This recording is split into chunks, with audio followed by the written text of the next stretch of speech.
sur la première partie. Je dois commencer le cas. La première partie, je vous ai fait en distancié. Okay? Si on avance bien dans la deuxième, je voudrais revenir sur les faits marquants de la première partie qui est importante aussi. Alors, bienvenue dans cette unité, c'est la quatrième. Vous avez vu que la quatrième fait un zéro de chimie, parce que c'est de l'hormonologie. L'hormonologie, ça me prépare au module d'endocrinologie. Il y a au Jake en 5e année. Donc c'est la base. Et après ça, terminé, je vous donne rendez-vous Inch'Allah en 3e année. Puisque la 5e unité me fait H biochimie. Okay? Nous avons demandé comment les études de Barcom, est-ce que de H ou la la. D'accord? Il faut remplir. Nous, c'est pas très content. Les biochimistes, première, deuxième, 3e année, on a fait quelques études adeptes. J'espère qu'on en tiendra compte. Parce que la réforme, je connais rien, c'est les étudiants et les profs. Okay? Donc, à vous de jouer votre rôle, et je peux qu'il y ait une AS comme moi. Alors, dans la première partie de cours, on a vu que c'était les métabolismes. Okay? Les métabolismes, on va revenir dessus tout à l'heure. Les métabolismes, ça vous prépare à la pathologie et ça vous prépare à l'exploration. Okay? Les hormones stéroïdes qu'on va voir aujourd'hui, vous allez voir, ça va vous plaire, ça va vous faire rigoler. Peut-être certains d'entre vous maîtrisent pour ce qu'on va dire, mais ça ne devrait pas parce que la haya affidine, mais vous allez apprendre beaucoup de choses. Okay? Les hormones stéroïdes, en silence, ça touche à beaucoup de spécialités. Ça touche à l'endocrinologie, bien sûr, mais ça touche aussi à la cardiologie, ça touche à la réanimation. Donc les stéroïdes sont vraiment importants à connaître parce que c'est vraiment la base. Quand vous allez donner un traitement à base de corticoïdes, puisque nous on va faire les rôles, vous allez comprendre quels sont les effets secondaires des rafraïchines, le ta'arud al-maladi ta'koum, le khatou. C'est de là que vous allez comprendre l'exploration, la pathologie et les effets secondaires des médicaments. C'est pour ça que c'est important et que c'est la base. Okay? Voilà. Les bien s'il te plaît,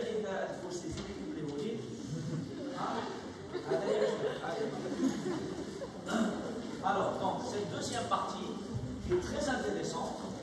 La première est importante, même si nous allons. Alors, bien sûr, les stéroïdes, dans la première partie de cours, je m'excuse parce que je ne pouvais pas vous la faire en présentiel. On est revenu vers de droite, un autre professeur chez les filles, il a fait la droite. Une plus belle université, un plus bel amphi. Malheureusement, le mawad bachelier ما عندهمش. عندهم المواد التقنية logistique. Mais عندهم un bon niveau aussi, ils ont un bon niveau, les étudiants, on sait qu'ils étaient de bon niveau. On est là en la semaine, et donc ça a coïncidé avec les deux premières séances que je n'ai pas pu vous faire. Et pour ne pas vous mettre en retard, je vous ai envoyé quand même les cours. Donc, dans la première partie du cours, qu'il y a les gonades ou qu'il y a la corticosurrénale. Donc, ce sont les deux grands organes stéroïdogènes qui fabriquent les hormones stéroïdes. Mais, à côté de ces organes, il y en a d'autres, et notamment le placenta. Parce que le placenta, il fabrique les stéroïdes, mais uniquement pour la grossesse. Donc c'est pour ça, c'est écrit biosynthèse particulière, c'est-à-dire à un moment précis de la vie d'une femme, elle va aussi fabriquer des stéroïdes à travers le placenta. Que fabrique le placenta comme stéroïde?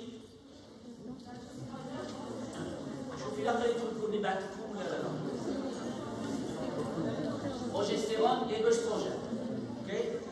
Donc, les ovaires fabriquent œstrogène et CD, œstradiol et les androgènes, elle a dit. Chez l'homme, chez la femme, biologiquement. c'est une question de quantité. La femme a 20 fois moins de testostérone, mais elle en a. Ce que les androgènes, ce sont des hormones masculines. 19 atomes de carbone. Tous les oestrogènes. Donc, avant d'être une femme biologiquement, tu es biologiquement un homme. Si tu convertis les androgènes, c'est la vérité, si tu n'arrives pas à convertir, malheureusement, tu auras une barbe et des moustaches, ça c'est pas grave parce que tu peux raser. Mais le problème, c'est que tu auras une infertilité. Ok? Jamais. Ok? Très bien. Oui. C'est une famille. Elle a raison. La famille des androgènes. C'est une famille. Je n'ai pas dit que c'était une hormone.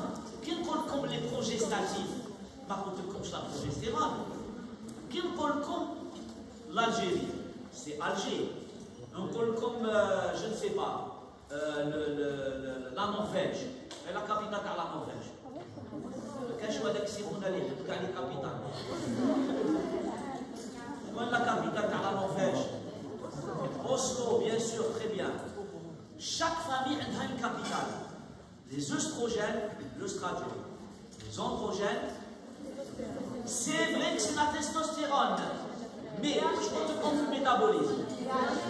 Comme attention, qu'il y en a une plus forte qu'elle, c'est la DHT, la dihydrotestostérone. Okay? La dihydrotestostérone, c'est l'hormone qui nous donne les poils, alors que la testostérone, elle nous donne des muscles. Est-ce que vous avez vu les personnes de race noire, les blacks? Parce que donc il ne faut pas dire noir ou là autre chose, hein, le racisme. Il faut dire black ou là les personnes de race noire. Donc, les blacks, est-ce que vous avez remarqué qu'ils sont plus musclés que poilus? Mais ils n'ont pas des poils. Tous vos cerveaux, vous allez voir des muscles, mais vous n'aurez pas de poils. Parce que la testostérone, ils la gardent. Ils ne la convertissent pas en DHT.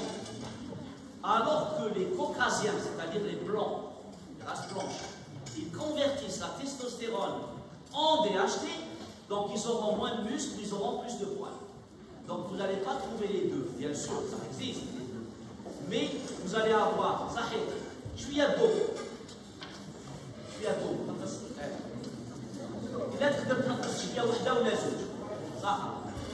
Donc, les personnes de race blanche, c'est moins musclés, mais plus poilus. Voilà la différence, ok? Alors, classe maintenant, parce qu'on va être en retard. Donc, on a fait les stéroïdes rapidement dans la grossesse. On a développé le cerveau. Le placenta, pour qu'il y ait une grossesse, c'est quand vous allez avoir vos règles. Voilà. C'est bon, Anna. Alors, c'est quand vous allez avoir vos règles, les menstruations, entre parenthèses, les règles ont été découvertes par un homme, alors que c'est les femmes, c'est quand même bizarre, non? Alors, 1907, alors, donc, dès le moment où les œstrogènes et les progestérones issus d'un cycle ne retombent pas, ce qu'on appelle une continuité hormonale, post-fécondation, eh bien, vous allez avoir l'absence de règles qui est le diagnostic clinique de la grossesse, c'est l'absence des règles. Bien sûr, vous avez ensuite un test de grossesse qu'on appelle la bêta-HCG, on va le voir dans un moment. Et à ce moment-là, vous allez continuer à fabriquer les stéroïdes comme alors que d'habitude, l'idiocombe cycliquement. Ok? Je n'aime pas quand le bureau il est là, ça me fait trop loin, ça me fait perdre du temps. Avec l'hormone de grossesse, attention, c'est une hormone peptidique. Le placenta fabrique 4 hormones. Zauge peptidique ou zauge stéroïde. Les peptidiques, c'est l'HCG. Vous savez que la femme enceinte a le premier trimestre les nausées et les vomissements, ok, parce que c'est dû à cette hormone. Et quand cette hormone disparaît, le deuxième trimestre, les choses s'arrangent pour elle. Elle commence à avoir moins de nausées, moins de vomissements.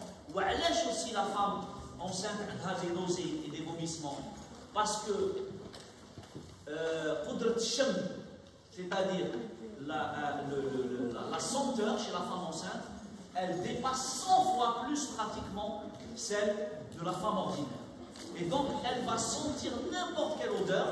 Et vous savez que manèche aïchine ferriha. Donc n'importe quelle odeur et ça lui donne des nausées et des vomissements. Bien sûr, c'est dû à cette hormone-là. Cette hormone, comme on vous le dit, elle maintient la grossesse, okay, et elle participe à les hormones stéroïdes à maintenir un niveau d'hormone assez élevé, et elle a un effet TSH-like. Alors, vous avez fait la thyroïde ou le mazel? Qui dit la thyroïde? A-t-il combiner la thyroïde chez la femme enceinte? C'est quoi? Vous avez une hyperthyroïdie transitoire. C'est-à-dire que la femme enceinte, elle est en hyperthyroïdie sans être en hyperthyroïdie. Et d'ailleurs, le bilan thyroïdien chez la femme enceinte, surtout le premier trimestre, il est ininterprétable. Parce que vous avez cet effet TSH-like, alpha et bêta HCG ressemblent à la alpha TSH. Elles ont la même structure. Donc, madame Kane, cette analogie de structure, vous allez avoir l'action de la bêta HCG qui va être la même que celle de la TSH. Okay? Alors, c'est la deuxième hormone. Donc voilà, quand les choses s'arrangent, vous avez le diagnostic qui est porté là dès les 2 premières semaines de grossesse. Et puis après, ça monte. Et heureusement pour la femme, ça rediminue au 3e mois, ce qui lui permet de souffler un peu en termes d'accouchement, en termes de nausées et de vomissements. Alors, il y a ça, qui interne gynécologue, il y a une femme enceinte, elle a des vomissements, il y a des nausées, vous même chez vous, votre maman, votre sœur, vous-même, vous prenez à petites gorgées, chaque 5 minutes, un peu de coca. Ok, Coca-Cola, par petites gorgées, ça vous permet d'éliminer rapidement les nausées et les vomissements. Ok, voilà. C'est pas pour faire de la publicité à Coca, mais c'est très efficace. Peut-être que c'est dû en feuille de Coca, en tout cas c'est très efficace. Mais par petites gorgées, alors, deuxième hormone, c'est l'HCS. C'est une hormone lactogène. Elle est chorionique, elle est lactogène. Elle va préparer la glande mammaire. Vous savez que la poitrine chez une femme enceinte, elle change. Okay? Donc, vous allez voir, quand vous allez être enceinte, si vous connaissez, ou là, quand vous allez examiner une femme enceinte, vous allez voir que jamais de sa vie, elle n'aura une aussi belle poitrine. C'est un peu de amusez-vous même à prendre un souvenir qui te enceinte. Vous allez vous revoir une opposée. Vous allez voir que la plus belle poitrine d'une femme, c'est quand elle sera enceinte. Alors, regardez, un effet sur la glande mammaire, en silence, parce qu'elle va la pigmenter. Okay? Elle va développer ce qu'on appelle l'aréole mammaire, elle va la pigmenter et elle va augmenter son volume, bien sûr. Alors, donc ça c'est la deuxième hormone. Maintenant, troisième et quatrième hormone, c'est l'hormone, les hormones stéroïdes théoïna. Donc vous allez voir que les oestrogènes donc sont sécrétés aussi bien par l'ovaire qui continue, mais aussi une grande quantité pour maintenir la grossesse par donc, le placenta. Donc chez la mère, elle permet une décharge de prolactine. Chez le fœtus, elle a un rôle de croissance. Vous savez que les oestrogènes n'ont pas seulement un rôle sexuel, ils ont un rôle de croissance. On va en parler tout à l'heure. Alors, il y a aussi un autre intérêt, c'est que on a vu dans le métabolisme E1, E2, E3. E3, E2, c'est la femme en activité génitale. E1, c'est l'œstrogène de l'homme. Et E1, c'est aussi l'œstrogène de la femme ménopausée. Mais E3, en général, il est fabriqué par le fœtus, et il est éliminé par la femme, c'est-à-dire dans les urines théola. Donc si vous retrouvez ce E3 dans les urines de la maman, ça veut dire que votre fœtus est vivant, puisque c'est lui qui le fabrique. Okay? Donc soit vous faites une échographie, vous travaillez à l'activité cardiaque du fœtus, c'est ce qu'on appelle les ERCF, pour voir est-ce qu'il batte bien, est-ce qu'il est bien vivant. Parce qu'il ne suffit pas de dire à la maman, est-ce que le bébé, est-ce que il y a des bébés qui sont tranquilles, qui ne donnent pas des coups de pied à leur maman. Okay? Et au cas les meskina, donc tout dépend, nous sommes différents. Et donc, il faut faire l'échographie à la recherche de l'activité cardiaque, où là, il faut doser le striol, dans les urines de la maman. Là, c'est le masque de grossesse.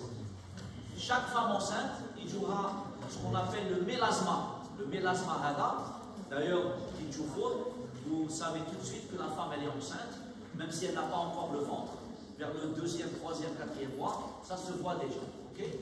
C'est le mélasma. Et c'est aussi dû aux œstrogènes. Hein? Ce sont les œstrogènes qui le donnent. La progestérone, c'est celle qui empêche les contractions du myomètre. Pourquoi on empêche les contractions? Parce que ce n'est pas encore l'heure. 9 jours, c'est 9 jours. Il a déjà les contractions à 7 mois, 6 mois. Vous allez avoir ce qu'on appelle un syndrome de menace, un menace d'accouchement prématuré. Et donc, heureusement que la progestérone, elle est là, elle maintient la grossesse. C'est d'ailleurs pour cela que quand on a un syndrome de menace, on va donner justement de la progestérone à une femme enceinte pour maintenir sa grossesse jusqu'au 9e mois. En tout cas, au maximum possible. Okay? Donc voilà. Donc finalement, il y a une coopération entre la maman, le fœtus et le placenta philostrom. Le but de ce schéma, c'est quoi? C'est que quand une unité, chaque carré c'est une unité, l'unité fœto-materno-placentaire, chaque unité, les deux autres, ils ne doivent pas. Par exemple, rappelez-vous le premier cours, comme le cholestérol, est-ce que le placenta peut le fabriquer? Non, c'est le seul organe stéroïdogène, attention à l'examen, qui ne fabrique pas le précurseur, les mots de cholestérol. Donc, le cholestérol, il dit, allez, tout va. Donc, le placenta, qui doit fabriquer deux hormones, n'oubliez pas, il doit vous fabriquer des œstrogènes et il doit vous fabriquer la progestérone. Comme il n'a pas de cholestérol pour le faire, il va importer le cholestérol dans la maman. Wesh ma indouche les androgènes. Donc les androgènes vont être fabriqués par le fœtus. Ok? Ou le fœtus, wesh ma indouche ni la progestérone ni les œstrogènes. Donc il y a le placenta. Donc vous voyez qu'il y a une coopération entre les trois. Le but, c'est de fournir les trois hormones stéroïdes qui vont maintenir la grossesse. Okay? Donc c'est ce qu'on appelle l'unité fœto-materno-placentaire. Et donc regardez, le placenta n'a pas de 17 alpha-hydroxylase, donc il ne peut pas fabriquer les androgènes. À l'inverse, le fœtus, lui, il l'a, et donc il peut le donner. Par contre, lui, il n'a pas d'aromatase. L'aromatase, rappelez-vous, premier cours, c'est l'enzyme qui permet de passer des androgènes vers les œstrogènes. On appelle ça l'aromatisation. Et elle est très importante. Hein? Okay? Voilà pour la grossesse. Bien sûr, vous allez faire plus de détails quand vous ferez le module de gynéco. Là, on vous donne donc les bases. Alors, les neurostéroïdes vont le cerveau, rappelez-vous, le cerveau fabrique aussi des stéroïdes. Les stéroïdes dans le cerveau, c'est uniquement pour le cerveau. Okay? Ce n'est pas le cerveau pour les autres. Vous avez les ovaires et les gonades, ce sont eux qui fabriquent les stéroïdes pour les organes. Par contre, les neurostéroïdes, c'est à usage local. C'est pour ça d'ailleurs qu'on les appelle les neurostéroïdes. Ils ont presque la même structure. Presque la même structure que les stéroïdes. Et je ne voulais pas en fait entrer dans les détails. C'est les mêmes, mais un peu modifiés chimiquement. Okay? Donc c'est pour ça que Donc, bien sûr, c'est pas moi, même dans les livres, mais sur le plan biochimique, structural, ils sont un peu différents. Okay? D'ailleurs, heureusement, sinon, s'ils sont un peu différents chimiquement, c'est pour qu'ils restent au niveau du cerveau. Okay? Globalement, ça nous donne de la mémoire, ça nous donne de la forme physique et ça nous donne de la forme sexuelle. Surtout la forme sexuelle, parce que le sexe de l'homme, ce n'est pas les organes génitaux, c'est Rasoul. C'est le cerveau de l'homme, avec grand H, c'est lui le plus grand sexe de l'homme. C'est son cerveau. Okay? Si vous prenez du Viagra et que vous n'avez pas envie de faire un rapport sexuel, vous ne l'aurez pas. C'est l'envie qui crée le mécanisme chimique du Viagra ou du Cialis. Parce que le Cialis, il est meilleur que le Viagra. Le Viagra, vous avez 4 heures. Vous prenez un comprimé de Viagra, vous avez un sourire pour faire le rapport. Ok? Si vous prenez au bureau, que vous voulez arriver le DAL, vous faites une circulation de 4 heures, c'est bon, là, c'est la filière. Par contre, le Cialis, vous avez 48 heures, jusqu'à 72 heures. Les gens ne le savent pas. Pourquoi? Parce que le Viagra a été fabriqué avant le Cialis. Tout le monde est en train de noter Cialis, car les garçons.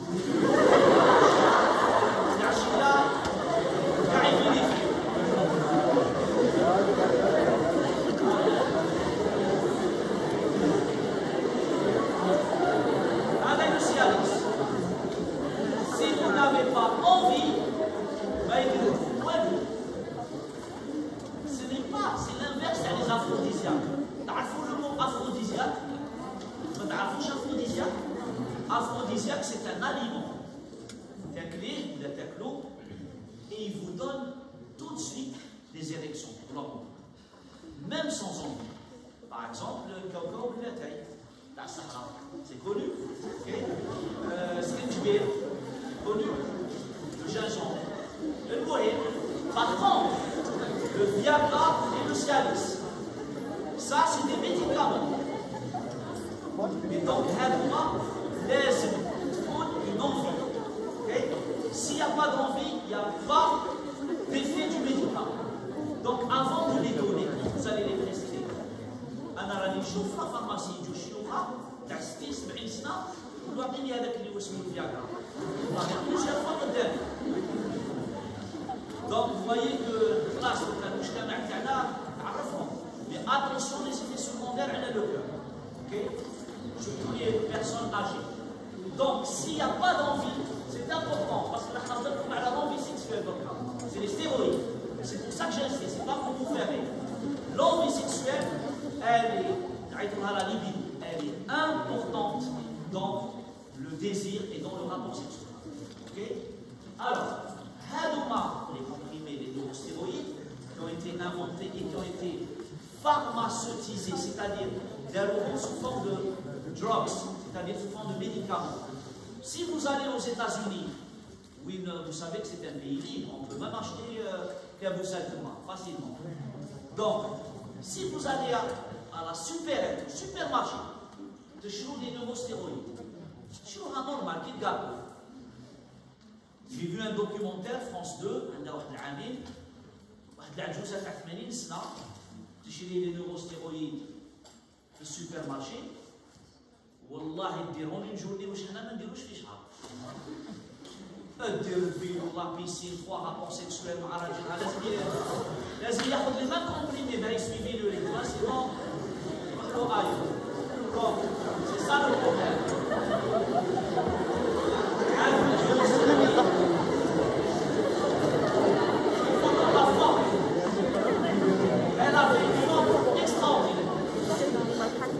Alors, vous allez me dire, France, c'est interdit en France. Parce que les neurostéroïdes, vous savez, Touma, deux chevaux, un moteur de Mercedes. Est-ce que ça va ensemble? Il y a quelqu'un qui a 90 ans et un moteur de 20 ans. C'est ça le problème. Un jour ou l'autre, ça explose et ça meurt. Donc il y a des effets secondaires sur les neurostéroïdes. Vous ne pouvez pas prendre des neurostéroïdes sans avoir des effets secondaires, notamment sur le cœur. Donc c'est la raison pour laquelle c'est interdit en Europe. Aux États-Unis, il fait un macheta. Donc c'est ça la différence. Okay? Donc voilà les neurostéroïdes, forme sexuelle, forme physique et forme morale. Vite là. Alors, il y a d'ailleurs l'hormone de jouvence. Qu'est-ce qu'on appelle la jouvence? La jeunesse. Un an dit moins que vous avez plus de neurostéroïdes que moi. C'est tout à fait normal avec l'âge. Alors, le cas de cas, c'est qu'on attaque avec le rôle des stéroïdes. Alors, là, faites attention, parce que le cortisol, quand vous allez commencer à donner des corticoïdes, rappelez-vous tout ce que vous pouvez occasionner comme effet secondaire.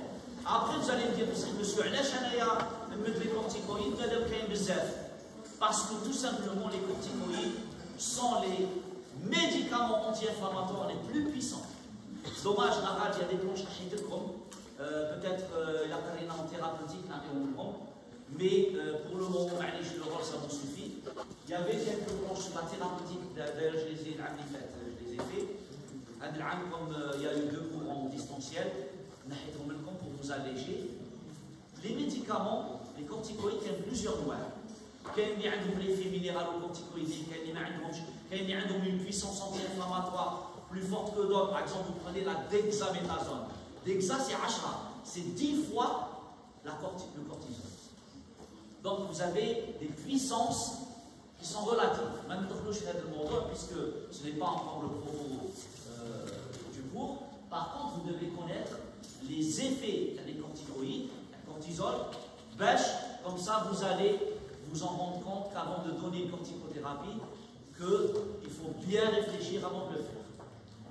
Tout d'abord, vous avez cette histoire de redistribution des graisses.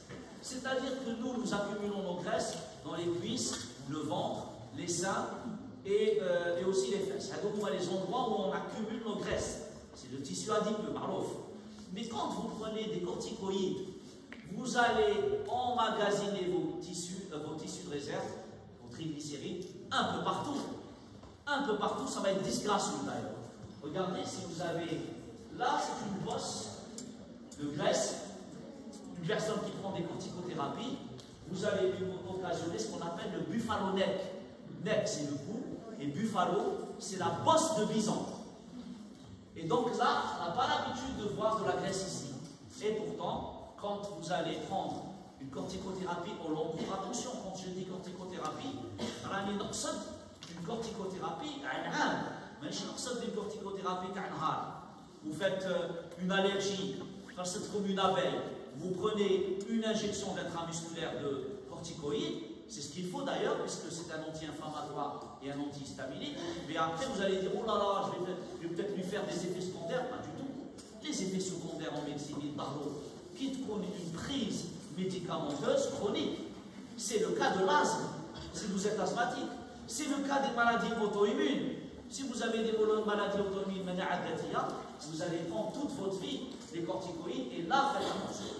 Vous allez créer un diabète, une hypertension, une redistribution des graisses, un manque d'immunité, vous allez voir.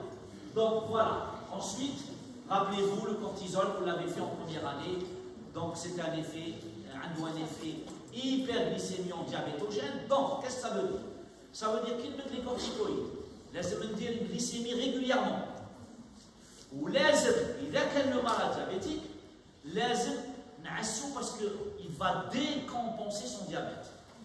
Et deuxième information, ou troisième, le diabète cortico-induit, c'est l'un des diabètes les plus durs à régler en plus. Vous voyez? Et vous n'allez pas me dire, c'est terminé. Il y a un diabète cortico-induit, c'est pour la vie. Et c'est l'un des plus difficiles à traiter en plus. Donc vous voyez qu'il y a quand même, si vous voulez, c'est une arme à double tranchant. Elle va vous rendre service parce que c'est un antalgique, anti-inflammatoire, a beaucoup d'avantages, les corticoïdes. Mais attention aux personnes à qui vous le donnez. Donc c'est au cas par cas, ok? Alors c'est bien sûr le seul corticoïde, glucocorticoïde, qui a un effet minéralo et non pas l'inverse, c'est le cortisol. Le cortisol a un effet aldostérone-like, c'est-à-dire qu'il a le même effet que l'aldostérone. Okay? Donc ça veut dire qu'il réabsorbe le sodium et le potassium. Élimination. Quand on réabsorbe l'eau et le sodium, qu'est-ce qu'on craint? Une hypertension artérielle. Donc, tu as sur la tension, ou il y a la tension, tu as sur encore plus parce que vous allez la déséquilibrer. Et quand on prend des corticoïdes, on dit au malade, même s'il n'est pas hypertendu, qu'est-ce qu'on lui dit? La place, très bien, la place est même. Ok? Ou tu as sur une dizaine pour voir s'il n'a pas des œdèmes, parce que ça va créer des œdèmes. Hein? Voilà, on va donner les œdèmes. Là, action diurétique, c'est l'ADH. Vous avez fait l'action les hormones hypothalamo-hypophysaires? Vous avez envoyé? Oui, mais la balle, c'est trop lourd parce que quand on est doyen, c'est pas facile. Hein? Quand on est doyen, vous savez qu'il y a une zèbre de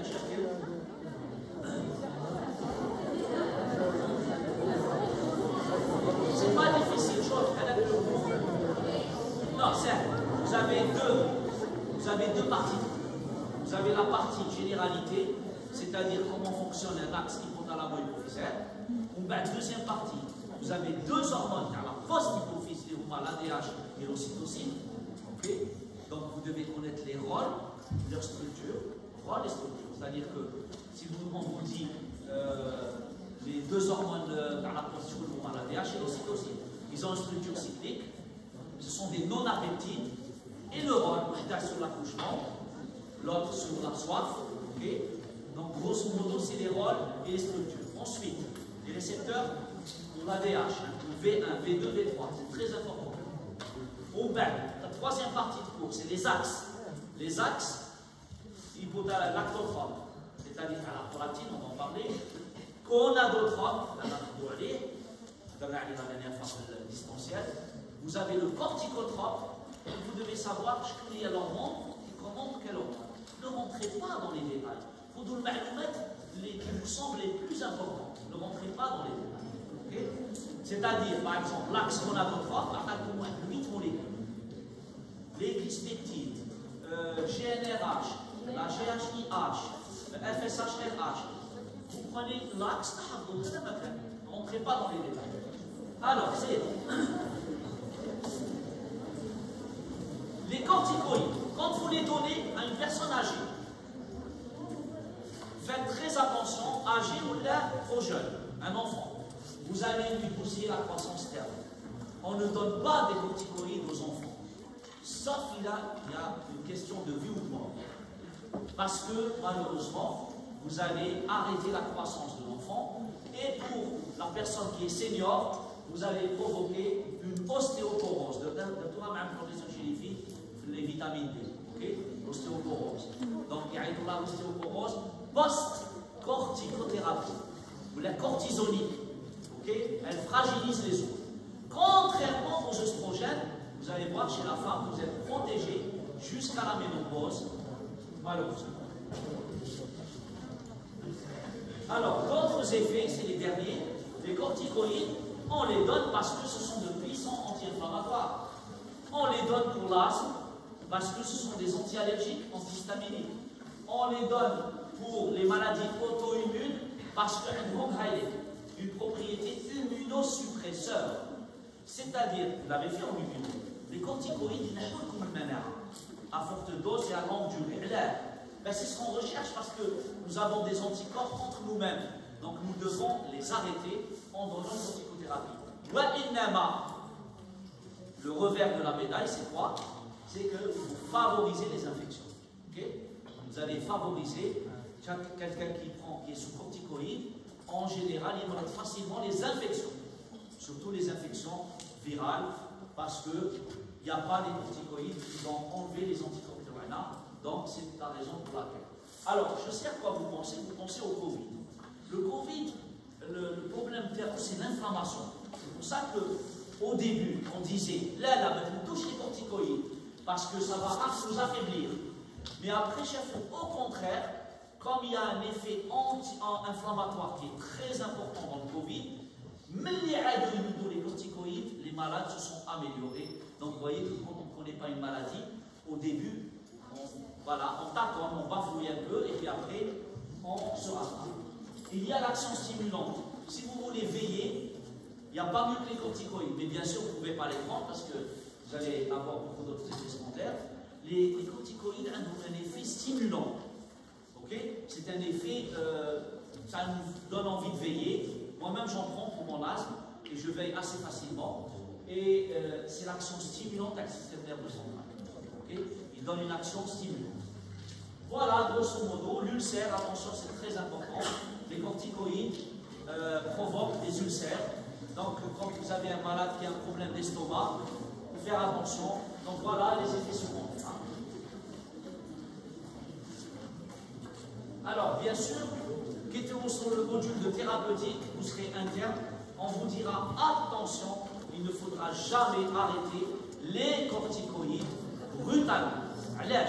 Parce que tout عندكم راكم تاخذوا لي كورتيكويد لاكس كورتيكوتروب تاعكم راهو قاعد ولا راقد ولا واش راه نايض ولا راقد راقد علاش راقد باسكو تاكل باللي راكم تاخذوا لي كورتيكويد donc l'axe corticotrope est endormi. Alors qu'est-ce qui se passe le jour où vous allez vous lever vous allez dire tiens bonne nouvelle oui mais ce jour-là tu n'as plus de corticoïdes ni par voie exogène ni par voie endogène, et vous allez avoir cette insuffisance surrénale aiguë qui est très grave et qui est une urgence en médecine. Vous avez à peu près 4 ou 5 médicaments en médecine qu'il ne faut jamais arrêter brutalement. Il faut les arrêter progressivement. Donc vous allez prendre des corticothérapies à 8 comprimés par jour. Au bout d'une semaine, vous en prenez 7, l'autre semaine 6, ou il y a un comprimé. C'est comme ça que vous allez vous rendre compte que l'axe d'accord, il va commencer à sentir qu'il y a une baisse dans les corticothérapies exogènes, où il va faire la synthèse endogène. Ok? Oui? Est-ce que les corticoïdes par voie cutanée ont le même effet? Par voie cutanée. D'abord, par voie cutanée, je ne connais pas. Okay? Par voie inhalée. ما كانش كوتاني كاين لا مينوبوز عندك انت في لا مينوبوز ديري لي باتش لي تامبر وهذوك لي تامبر كي ديريهم اون بارلي ابري يعطولك اون دوز دوستروجين et de progestatif اللي ما خديتيهاش en comprimé علاش parce que en comprimé elle risque de te faire un cancer du sein et donc pour minimiser le passage à le foie on a créé des patchs transdermiques c'est-à-dire il faut que la peau transdermique, même douche au biron, vous les gardez moins d'une semaine, 3-4 jours par timbre, ça coûte plus cher quand même, je vais vous donner tout à l'heure des informations, ou avec la libération d'œstrogènes et de progestatifs par voie transdermique, ça t'évitera, de faire le cancer du sein, parce que ce sont des petites doses, et ça va agir. Maintenant, pour revenir à l'asthme, moi j'en prends, elle est là je pense, des corticoïdes inhalés. Le but je te vois les effets secondaires tout à l'heure. Donc je les évite. Parce que c'est la voie locale, ce n'est pas la voie générale. Vous avez un bon module sur la pharmacologie. Il va vous expliquer que je viens de vous dire en 2 mots. C'est-à-dire éviter le passage systémique. Le passage systémique là, c'est le passage à le foie. Et ça, quand on évite le passage à le foie, on a moins d'effets secondaires.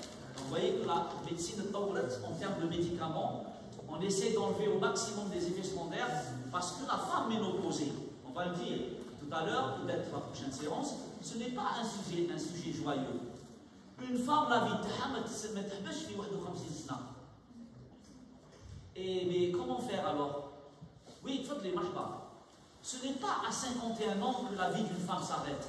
Parce qu'à 51 ans, vous avez la ménopause et elle est obligatoire. Mais chez qui m'a l'homme, l'homme repose. C'est la même chose que la ménopause, mais elle n'est pas obligatoire chez l'homme. Eh bien, chez la femme, à 51 ans, le vagin il est sec, les rapports sexuels sont très douloureux. Donc, elle ne peut pas faire de rapport sexuel avec son mari. Parce que déjà, le vagin est sec. Parce que la mouille qu'on appelle les liquides qui lubrifient un rapport sexuel n'existe plus pour la ménopause. La poitrine, elle est tombante. C'est comme une rose qui a flétri une femme à 50 ans. Mais heureusement qu'il y a des solutions. Parmi les solutions, il y a l'hormonothérapie. Votre camarade,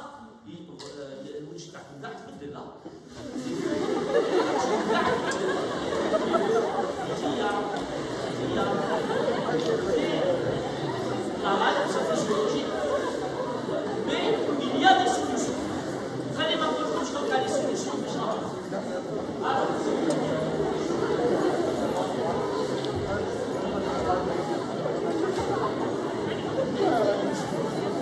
ça c'est l'aldostérone. Donc c'est la réabsorption de sodium contre une élimination de potassium. Okay. Je connais comment des flax. Je connais comment des flagostérone. L'axe réuni non je pense, ce n'est pas les axes hypothalamiques et professionnels. Voilà, là, vous allez me chérir rigoler. Là, c'est le rôle des androgènes. Le rôle des androgènes, d'abord, première nouvelle, c'est le chromosome X qui porte le récepteur des androgènes. Et qui dit récepteur des androgènes dit androgène. Qui dit androgène dit poil. Vous voyez? Donc si c'était porté par le Y, aucune femme n'aurait eu aucun poil. Ce qui aurait été extraordinaire, bien sûr, surtout pour elle. Malheureusement, vous avez le X, c'est lui qui le porte, donc c'est pour ça que tout le monde a des poils, même si on fait la guerre aux poils, tout le monde. Le chromosome Y, on va commencer à en parler maintenant. Le chromosome Y, je pense que de Torah en embryologie avec Maluma, jusqu'à la 8e semaine de grossesse, on va faire la rada. On va la 8e semaine de grossesse. Le chromosome Y. Zia, il faut à la 8e. 2 mois. Parce que les 2 mois, il s'est passé beaucoup de choses sur le plan embryologique pour nous les garçons. Pendant 2 mois, nous avions un programme féminin. Le cerveau féminin. Et on a même commencé à fabriquer des organes génitaux internes féminins. C'est-à-dire les organes de Muller. Okay? Alors les organes de Muller, au moins les futurs organes génitaux internes féminins. Donc jusqu'à la 8e semaine de grossesse. Maintenant, je un fœtus féminin et un fœtus masculin. Donc vous voyez, nous, subhanahu, on a le programme féminin. Embryologiquement, la deuxième mois, et là, le chromosome Y est fan. Donc vous voyez que l'Iwasmou Nabil, Nabila, l'Iwahami, Hamida, donc nous étions tous féminins jusqu'à la 8e semaine de grossesse. Et là, qu'est-ce qui se passe? Nous avons notre chromosome Y. Il met comme un gène qui s'appelle le gène SRY. Voilà. Regardez, c'est écrit. Male Determining Gene. C'est vraiment le gène qui détermine la masculinité. Ce gène-là est porté par le Y. C'est pour ça que les femmes ne l'ont pas. Donc, ce gène-là va coder pour une protéine qui porte bien son nom. Elle s'appelle le TDF, Testis Determining Factor. Le facteur de la détermination des testicules. C'est-à-dire, s'il n'y a pas cette protéine, il n'y aura pas de testicules. Alors, la planche, si vous la comprenez, vous allez comprendre les 5 pathologies que je vais vous faire la prochaine séance, l'ambiguïté sexuelle. L'ambiguïté sexuelle, vous allez les voir en endocrinophage, la clinique, vous allez voir des enfants qui sont ni filles ni garçons. Vous n'allez pas comprendre. Qu'est-ce que c'est? Donc, voilà, il nous reste une vingtaine de minutes, ça va. Donc, vous allez avoir ce TDF qui va déterminer les testicules. Et voilà. Les testicules, vous les vous avez vu en histologie qu'il y a une zone, qu'il y a la cellule de Sertoli ou qu'il y a la cellule de... Très bien. Sertoli, c'est un anatomiste italien. Sertoli, il me donne une hormone, la MH, et Lady, il me donne une hormone, la testostérone. Donc deux hormones différentes, même sur le plan chimique. Et bien sûr, la cellule de Leydig, elle donne aussi les spermatozoïdes. Donc, les testicules, grâce au TDF, là chez les femmes grosses, il n'y a pas de TDF, l'homme a un TDF. Donc l'homme va avoir les deux hormones, MIF, c'est quoi MIF? Mullerian Inhibiting Factor, ou si vous préférez, c'est l'AMH, l'hormone anti-mullaire. Vous avez vu, c'est important. Pendant 2 mois, on a un traitement formulaire, les garçons. Et grâce aux ETDF, et donc grâce à la testostérone, grâce à l'AMH, je vais détruire ce que j'ai fabriqué pendant 2 mois. Donc, le masculin, le féminin d'abord que j'ai fabriqué pendant 2 mois. Et d'ailleurs, les bauches mammaires, regardez, les bauches mammaires, elles surviennent chez la fille justement à la 8e semaine. C'est-à-dire pratiquement on aurait tout eu, même les bauches mammaires. Et heureusement, tout de suite, il y a cette hormone qui va détruire tout ce qui est féminin en nous. On va aller vers le rôle ديالها خلاص كملته لا ايماش كملت الرول ديالها تنوض l'hormone testostérone تاع ليدي وهذيك vous allez voir elle va avoir 3 rôles très importants. Le rôle الاولاني elle va masculiniser le cerveau. Donc vous avez vu que le cerveau par défaut il est quoi? Il est féminin. Donc s'il n'y a pas de testostérone, vous n'allez pas masculiniser le cerveau. Vous allez fabriquer l'axe annulaire, c'est Wolf, les organes de Wolf. Vous allez donner de la DHT. Rappelez-vous la réaction testostérone donne DHT. Donc, soit vous la laissez, vous êtes un peu plus musclé, soit vous la convertissez en DHT et vous êtes plus poilu. Ou avec la DHT, ce n'est pas pour me donner des poils. Quand vous allez voir un fœtus sur l'échographie, vous n'allez pas dire à la rochelle d'Internet. C'est tout simplement pour savoir s'il a formé les organes génitaux externes. C'est-à-dire, regardez, c'est important. Je vais vous le commenter, je pense. Haulik Müller, Haulik Wolf. Wolf, c'est le contraire. Hein? Donc nous allons fabriquer le Wolf et on va détruire le Müller. Regardez. Regardez. Là, la DHT, je la DHT, je connais la testo. Eh bien, cette DHT, si c'est un garçon, regardez, c'est quoi ça? Là, c'est le clitoris. Le clitoris, là, c'est histologiquement, c'est un pénis chez l'homme. D'ailleurs, même chez la femme, le clitoris, il est érectile. Il peut être en érection quelques centimètres. Alors que chez l'homme, il est plus long, il devient un pénis. À l'âge, il est passé de stade de clitoris à pénis. Parce qu'il y a eu l'action de la DHT. L'hygiène, mais la testostérone, bien sûr. Donc, si vous avez le Y, vous avez SRY, vous avez TTF, vous avez testicule, vous avez cellule Leydig, vous avez testostérone, vous avez l'allongement du pénis. C'est cette structure. Ok? Et après, on verra les pathologies. Quand une croix quelque part, vous allez voir ce qui va se passer. C'est là où les ambiguïtés sexuelles. Donc, fait que la maman, en dehors, à la naissance, embryologiquement, le pénis s'allonge. Qu'est-ce qui se passe? C'est quoi? C'est des lèvres. Les lèvres. Il y a lèvres s'il n'y a pas de testostérone. Et ils deviennent des bourses. Donc vous voyez que tout ce qu'on a de l'homme, à la femme, c'est la même chose, c'est les mêmes tissus. C'est le même tissu, c'est une question de stéroïdes. Ils transforment les stéroïdes. Vous avez vos androgènes, les lèvres deviennent des bourses. Vous voyez? Oui, là, il n'y a pas d'androgène, il y a un cadeau qui marche. Ou les testicules qui transforment les bourses. Les testicules, ابدومين يستناو يقول لك انايا ما نحبطش حتى نشوف الحالات غلطت. كي تستغرق الحاله c'est-à-dire ça devient un scrotum, ce qu'on appelle les bourses, et bien les testicules descendent. Même cette descente des testicules, elle est sous la dépendance de la DHT. Et enfin, quatrième chose, c'est la prostate.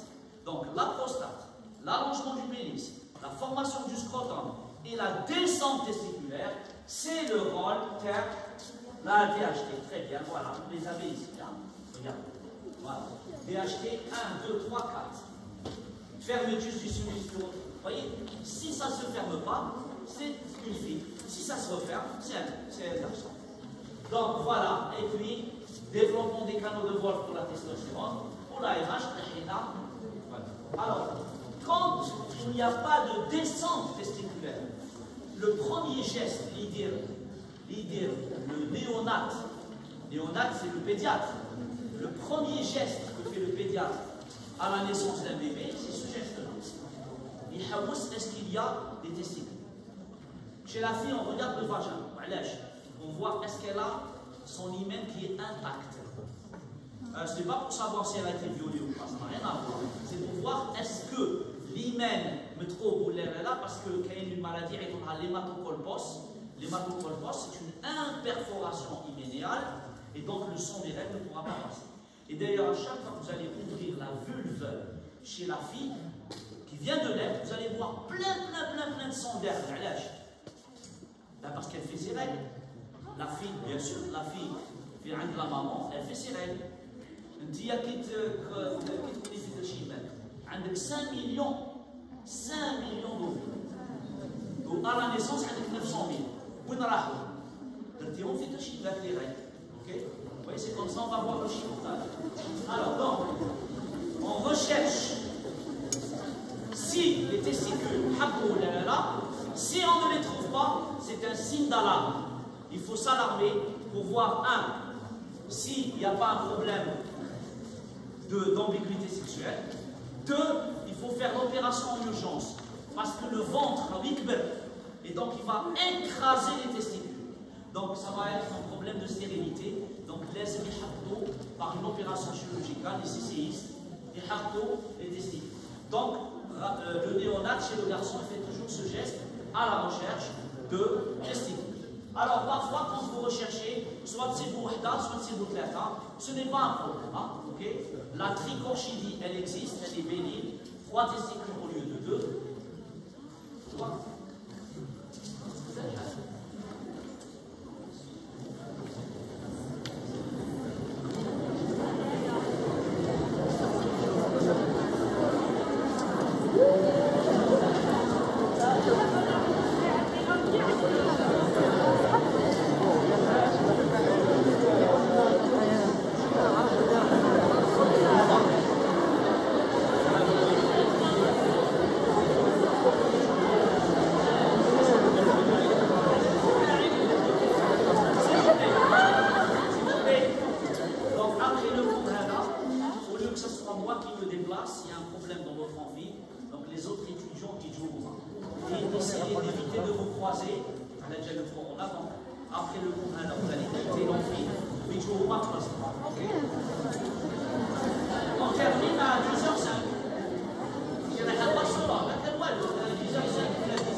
il est plus grand que la femme, il est plus musclé que la femme, il a un bassin moins large, mais il a des épaules plus larges que la femme, il a une voix plus rauque, il est plus poilu. Les caractères sexuels secondaires. Ok? Caractères sexuels secondaires. Donc voilà. Et donc ça, c'est le fait, bien sûr, de la testostérone. La femme a 20 fois moins de testostérone, okay, que l'homme. Mais elle a quand même, et inversement. Alors, cette testostérone, pourtant, c'est l'hormone de la libido, c'est l'hormone du désir sexuel. Avec la prolactine, quand on désire quelqu'un, c'est la testostérone. D'ailleurs, la testostérone est plus élevée le matin que l'après-midi, que le soir. Alors, bien sûr, vous savez que conventionnellement, c'est-à-dire les rapports sexuels sont faits la nuit. D'ailleurs, même la prostitution, c'est la nuit. Alors que le meilleur moment pour faire le rapport sexuel, c'est le matin. Donc, le meilleur moment, c'est-à-dire en termes de plaisir, en termes de qualité, c'est le matin. Alors, bien sûr, ce n'est pas possible parce que déjà la femme, elle travaille le matin, l'homme. Donc, vous voyez que la modernité a fait que les choses soient. La nature est contrariée par la modernité. C'est la libido. Comment les filles, c'est pour les chagrin. Vous avez 20 fois moins de testostérone. Donc vous avez 20 fois moins d'envie. Ce qui est complètement faux. La femme, elle a la même envie que l'homme. La seule différence, c'est que la femme, elle est plus discrète. Elle le désir, ما توريش. Alors que l'homme, يطلع فوق الخرمود ويبرح.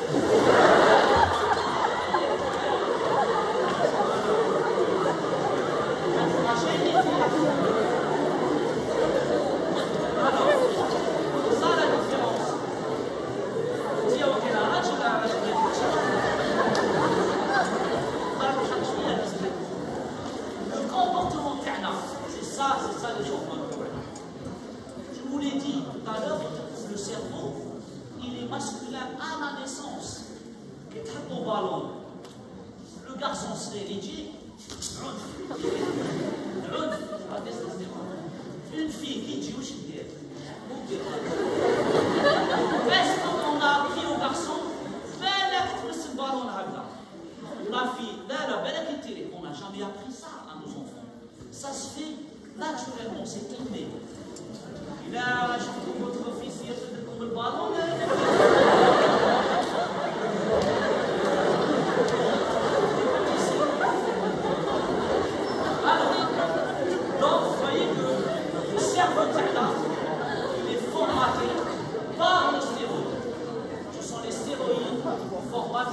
Notre cerveau. Okay? Voilà, alors, les femmes ont des règles. Les garçons n'ont pas les règles. Voilà pourquoi la bonne nouvelle. Voilà la testostérone des garçons. Pendant les 3 premiers jours de la vie, il y a destruction du centre hypothalamique antérieur chez l'homme. C'est ce centre-là qui nous donne les règles. Là, c'est la testostérone qui nous l'a détruit. Elle nous a rendu service. Comment ça se fait avec 20 fois moins de testostérone, la femme a la même libido que l'homme? C'est quoi la source? La source? Oui, l'ovaire et la corticosurrénale de la femme fabriquent des androgènes. Oui, je sais, mais je veux dire, comment ça se fait que c'est le même plaisir alors que c'est 20 fois moins que chez l'homme? Je n'ai pas compris encore. Oui, vous avez dit... La femme a la même envie sexuelle que les hommes, le même niveau de désir, mais avec 20 fois moins de testostérone. Oui. Comment ça se fait? Parce que c'est une question de récepteur. C'est une question de récepteur. Le nombre de récepteurs est plus bas parce que tu as des hormones plus basses, mais c'est assez suffisant pour provoquer une libido. Après, c'est le comportement, parce que nous, on en a 20 fois moins. D'abord, pour qu'on ait cette libido, ou féminin, pour ce qu'on appelle le côté exhibitionniste de la chose. Parce que l'homme est mauvais son comportement vis-à-vis d'une femme. Alors, attention, la modernité, elle est passée par là. Si vous avez remarqué maintenant, surtout que le mujtama européen, je ne sais pas, en Algérie c'est toujours tabou d'être soirée, mais en Europe c'est la femme qui drague l'homme, hein, et c'est la femme qui travaille à l'homme. Les femmes expriment leur libido en Europe, ce qui n'est pas le cas en Algérie. Parce qu'une femme, si elle exprime sa libido en Algérie, il y a voilà, donc c'est pour ça que c'est toujours tabou ou là en discrétion. Mais en Europe, c'est complètement à ciel ouvert. Et donc c'est la raison pour laquelle je t'ai dit, il y a une part de notre hormonémique qui nous fait la libido, et l'autre part qui nous donne notre comportement pour cette libido.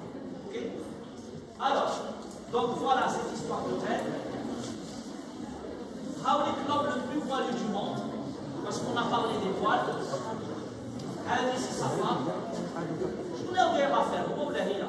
Il n'y a rien à l'affaire. Parce que d'abord, c'est un grand chanteur en Chine.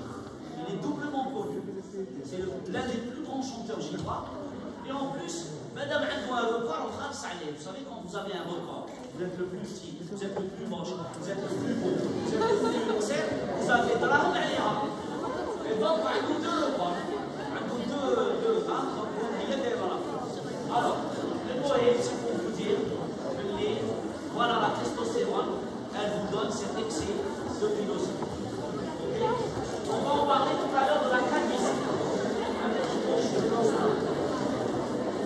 Alors, rapidement, quand vous voyez le cerveau d'une femme, vous allez me dire, parce que ça va vous préparer à la pathologie.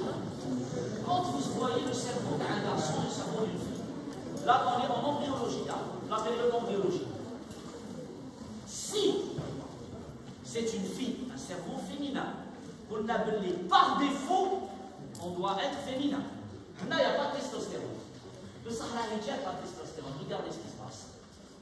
Qui te troll la testostérone, elle va se convertir en E2, elle va rentrer. Vous voyez, c'est paradoxal.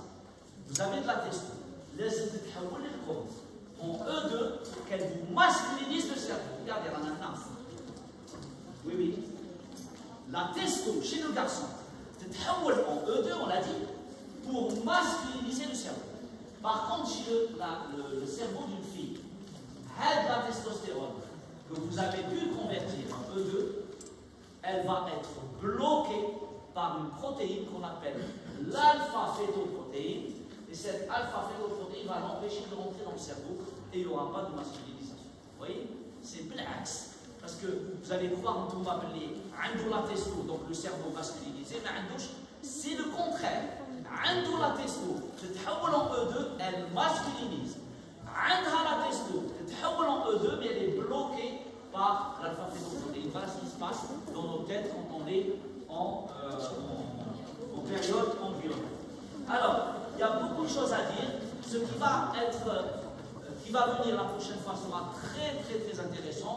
On va comparer le cerveau hommes et femmes, bien sûr, des stéroïdes. Madame, on a une dernière séance à la pathologie, c'est-à-dire lundi. Et je reviendrai dimanche et lundi sur la première partie qu'on n'a pas encore pu faire aujourd'hui. Voilà. Alors,